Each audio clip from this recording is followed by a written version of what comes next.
tengah berzikir nampak macam cahaya datang. Tengah berzikir nampak macam kelam. Dia menganggap itu karamah dia. Sedangkan itu mungkin permainan syaitan untuk dia. Apa pendapat Ustaz? Tarekat artinya metode, cara. Cara apa? Cara berzikir mengingat Allah.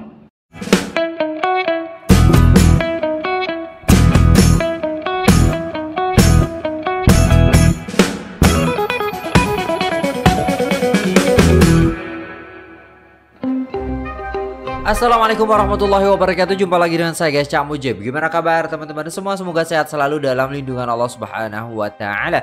Dijauhkan dari segala mara bahaya, malapetaka, bencana dan bala serta berbagai macam penyakit. Amin amin ya rabbal alamin. Alright guys, alhamdulillah kita masih diberikan kesehatan sehingga kita bisa berjumpa di video kali ini. Kali ini kita akan reaksi sebuah video guys ya, kritik atas ritual dan zikir tarekat. Ini daripada ustaz-ustaz di Malaysia dan juga ada satu lagi yaitu Ustadz Abdul Somad guys ya.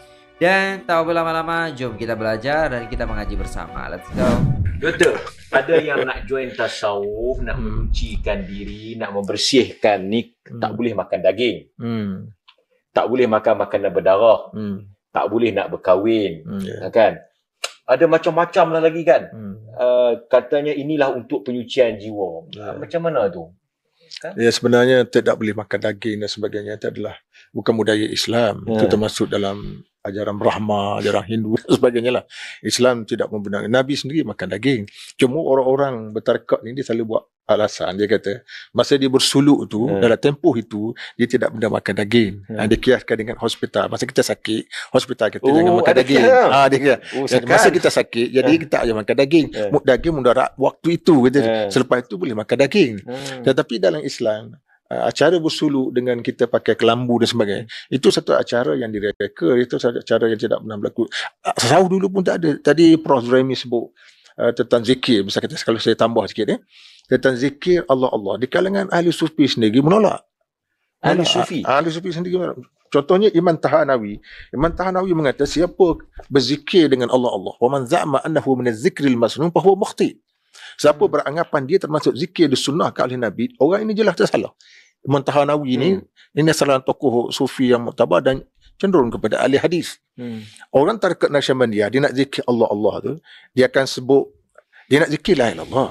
Dia sebut Allah. Dia punya satu sistem, dia nak lekat kata Allah pada hati. Macam kita ngapal Quran, dia kira dengar Quran kan. Dia kata bismillah. Nasub kata bismillah, melekat dalam hati. Bila dah melekat baru dia zikir la ilaha illallah. Jadi, Allah tu nak bagi masuk dulu. Allah nak bagi masuk, Allah tidak kaitan dengan zikir. Dia Allah ni macam kita ngapal Quran, bismillah.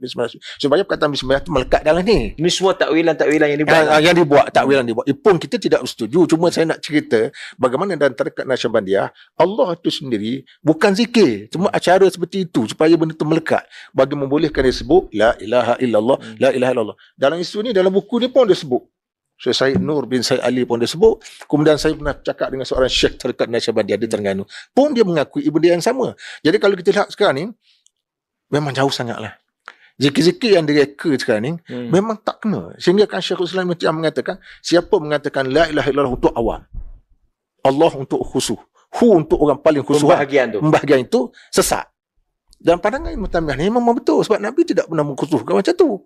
La ilaha illallah untuk orang awam, sebab Nabi sebut lafaz afdal zikri la ilaha illallah. So afdal zikri la ilaha illallah. Tak ada dah selepas tu. Tiba-tiba datang satu manusia, dia proses, dia kata Allah itu untuk khusyuk, untuk paling khusyuk. Kemudian dia takwil lagi, itu sejenis nama Allah.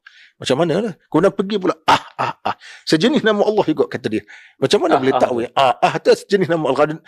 Ni film hadis Mesir. Tarekat sufi dia pertahankan tu sejenis nama Allah. Dia cuba mengisbatkan benda tu masuk atas kata nama Allah. Mana ada dalam nas. Tapi Prof Basri dia orang berdalilkan kata hu tu dia dengan maksud dia maka Allah. Jadi kalau kita translate, he dalam bahasa Inggeris adalah dia. So kalau he jadi zikir jugalah. Dia merujuk kepada pandangan Ibn Arabi sebenarnya. Kalau hu Allah ada juga. Anta ada kan. La ilaha anta. Takwilan tu sebenarnya dibuat oleh takwil Ibn Arabi. Kalau saya tambah apa yang Datuk sebut lagi, Ada 15 perkara di sini yang saya lihat disebut oleh Syekh Nur ni. Dia juga seorang ahli sufi zaman sekarang yang aliran yang agak sederhana. Yang saya kalau beri masa dia sikit, saya baca 15 perkara ini yang menunjukkan bahawa dia bukan daripada tasawuf, tak ada kaitan. Yang mana yang tak ada kaitan tu? Benda ni semua. Boleh saya baca. Dia kata bermula pada kurun yang ke-7 Hijrah, maka berlaku penyelewengan di dalam tasawuf. Kenapa kita baca ni? Pada Nabi dan para wali boleh meninjau alam gaib, bukan tasawuf. Bukan dalam tasawuf. Okay. Para wali boleh berurusan dalam urusan dunia dan menguruskan urusan berkaitan dengan alam maya. Bukan. Para wali boleh mendengar berbagai seruan dalam kubur dan memiliki khazanah rahmat Allah. Para wali mampu memberikan pertolongan, menghapuskan berbagai kesukaran dan menolak qada Allah. Membina masjid di atas kubur dan kubah-kubah besar atas kubur para wali. Duduk di sisi kubur dan membesarkannya dengan cara sujud dan meminta hajat daripada tuan punya kubur. Menempuh perjalanan jauh ke kubur-kubur para wali dengan qasad untuk mendekatkan diri kepada Allah dan berdoa memohon tolongan daripadanya. Mengemukakan nazar dan hadiah kepada kubur dan makam-makam para wali. Mengadakan berbagai majlis dan perayaan bulanan dan tahunan di kubur atas nama Fatihah, arus, halaqah zikir dan salat. Menyembelih lembu, kerbau dan kambing atas nama para wali dengan tujuan untuk mendekatkan diri dengan mereka dan bercampur gaul di antara lelaki dan perempuan. Mengharuskan pukulan gendang, tarian dan seruling syaitan atas nama zikir dan majlis simak. Yang ni yang dibuat oleh orang-orang sufi sekarang. Ni siapa? Yang ditolak oleh pengarang kitab ni Syekh Said Nur namanya. Okey. Dia pun seorang sufi juga. Dia seorang sufi juga. Dia seorang sufi. Okey, cuma sebelum Dr. Basri sambung tu, saya nak pergi ke Datuk sikit kan. Ada satu istilah yang popular, tapi istilah ni mungkin boleh jadi positif, mungkin boleh jadi negatif. Siapa yang tak merasai, dia tak memahami. Mungkin Malan yazuk la yadri. Macam mana tu? Siapa tak masa dia tak tahu. Dia kita kena faham begini. Agama yang pertama, agama telah memberikan jalan syariat kepada kita. You kena lalui jalan syariat. Selepas daripada jalan syariat yang dilalui, maka dia terhasil setelah syariat. Apa yang terhasil daripada syariat itu, setelah kita lalui jalan syariat, itu penghasilan yang benar. Yang kedua, macam katalah nak buat contoh ni, macam kita ambil tepung, kita adun. Kita adun macam mana pun, dia akhirnya ada hasil. Dia hujung tu, sama ada jadi keras ke, dia jadi lembut lebih ke, dia jadi. Tapi, kalau kita masuk suatu ketetapan, kita nak supaya dia keluar jadi makanan ini, mesti melalui proses yang tertentu. Syariat telah menjadikan jalan. Setelah syariat bagi jalan kepada kita, kemudian kita datangnya khusyuk, datangnya merasai kehadiran Allah. Setelah melalui ilmu syariat, melalui jalan Nabi, zikir Nabi, tahajud, istighfar, tawaduk, bentuk hati, semua akhirnya mendapat semua ni, dan Allah berikan perkara-perkara yang luar biasa padanya, yang berlaku kepada Junaid umpamanya, yang telah berlaku hatta berlaku kepada semua imam orang-orang yang saleh. Mereka merasai setiap orang yang dengar dengan dalam yang kita duk bercakap ini, dan semua orang yang melakukan ibadat dalam hidup dia, dia akan pernah merasai perkara-perkara yang luar biasa yang berlaku dalam hidup dia. Keajaiban daripada amalan agama, keajaiban daripada salat, keajaiban daripada qiyamul lail, keajaiban daripada istighfar, keajaiban daripada la haula wala quwata illa billah. Ini semua ada keajaiban. Dan kalau setelah kita beristighfar begitu banyak, lalu kita merasai satu nikmat kemanisan, itu adalah produk yang betul, hasil yang betul. Tapi kalau kita pergi tahan nafas, buat masuk keluar macam tu, di atas andaian, dia mungkin menghasilkan juga satu perasaan yang lain. Kalau tanya Sami, kalau tanya Syai Baba apa semua, mereka punya duk bagi kat orang mereka pun sampai pejam mata, tak bergerak sampai bertahun-tahun juga. Tapi itu bukan guru-guru kerohanian tu. Guru-guru kerohanian. Kalau tengok yang Dalai Lama yang dengan pengikut dia yang duduk di Nepal, sampai beribu-ribu kali ungkapan satu hari dia ucapkan, dia juga akan merasakan mampu pejam duduk, tak bergerak, tak makan, tak apa. Tapi adakah itu kurniaan Tuhan atau permainan syaitan? Itu yang mesti dibezakan. Tapi bagi agama yang benar, setelah kita laluinya, kita mengamalkannya, dia ada pembeda. Bagi orang yang telah merasai nikmat kurniaan Allah hasil daripada syariat yang betul, dia akan tahu perbezaan dengan orang yang merasai sesuatu yang ajaib tapi bukan daripada syariat yang betul. Tapi kalau orang tu tak pernah rasa daripada syariat yang betul, dia duk rasa yang dia rasa tu, kalau dia kata tengah berzikir nampak macam cahaya datang, tengah berzikir nampak macam kelam, dia menganggap itu karamah dia. Sedangkan itu mungkin permainan syaitan untuk dia. Istidraj. Ya. Istidraj. Setelah berzikir Nabi dan para sahabat radhiyallahu, ada riwayat-riwayat bagaimana ketika membaca suratul Kahfi berlaku sekian-sekian. Kalau ada syariat tak apa. Setelah dia baca yang betul. Jadi ini istilah malam yang sebenarnya dia satu asal istilah yang betul tapi salah digunakan. Macam dia sebenarnya merujuk kepada disiplin melaksanakan syariat sedia ada. Macam contoh kita semayang lah. Bila kita laksanakan betul semayang, baru kita akan ada rasa iman tu, cahaya iman. Bagaimana kata Syekh Hasan Al-Banna, merujuk pada apa yang telah sedia ada di dalam nas Al-Quran dan Sunnah. Bila kita buat, baru kita rasa. Tapi dia tidak merujuk kepada satu rekaan baru. Kita buat, baru kita rasa. Lepas tu kita cakap pada orang, kamu tak rasa, aku dah rasa. Waktu tak dikira. semalam aku main zakir tarik nafas tu, dia rasa berlain. Itu tak ada mikir. Itu dah mikir. Nak faham senang je. Orang yang tak pernah semayang, bila dia dah solat, dia tak mau dah berhenti solat.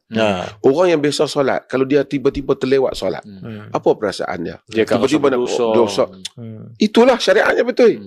Kalau orang tu tiba-tiba sentiasa puasa hari tu kerana dia sakit, dia tak, Allah bagi keuzuran kat dia. Macam mana perasaan dia? Walaupun dia tahu dia Walaupun sungguh, dia dapat tapi dia keuzuran, tahu tapi Allah, dia rasa aku tak ni sah. Ramadan ni Allah tinggal dah 5 hari itu.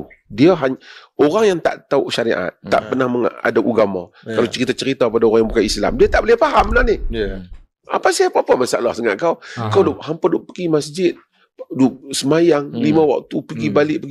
Apa yang hampa dapat? Dia heran. Weh, you very strong.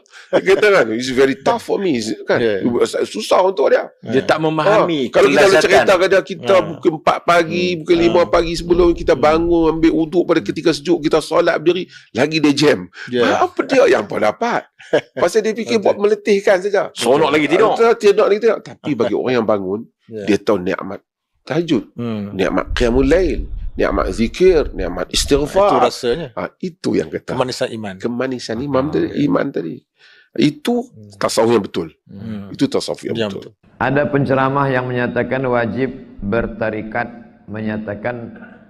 ada penceramah menyatakan wajib bertarikat dan mengatakan tak perlu. Apa pendapat Ustaz? Tarikat artinya metode, cara.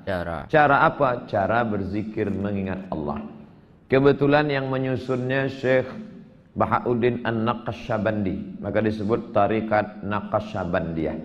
Kebetulan yang menyusunnya Syekh Abdul Hasan Asy-Syazili, tarikat Syaziliyah.